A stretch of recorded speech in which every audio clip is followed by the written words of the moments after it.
রাজ্যের প্রশাসনিক স্তরে বড়সড় রদবদল। কে শশী কুমার বিজ্ঞান প্রযুক্তি ও পরিবেশ বিভাগের সচিবের অতিরিক্ত দায়িত্বে উপজাতি কল্যাণ বিভাগের সচিবের দায়িত্ব পালন করবেন।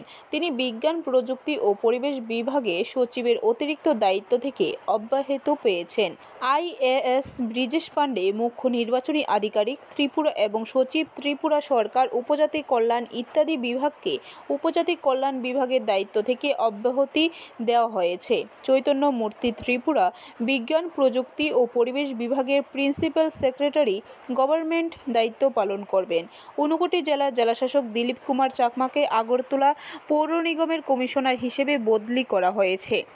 IAS তমাল মজুমদারকে রাজস্ব দপ্তরে অতিরিক্ত সচিব হিসেবে বদলি করা হয়েছে। IAS ডক্টর বিশাল কুমারকে পশ্চিম ত্রিপুরা জেলার জেলাশাসককে আগরতলা পুর নিগমের পুর কমিশনার হিসেবে দায়িত্ব দেওয়া হয়েছে। এমন মোট 8 জন আধিকারিককে বদলি করা হয়েছে। ব্যুরো রিপোর্ট, খবর ত্রিপুরা।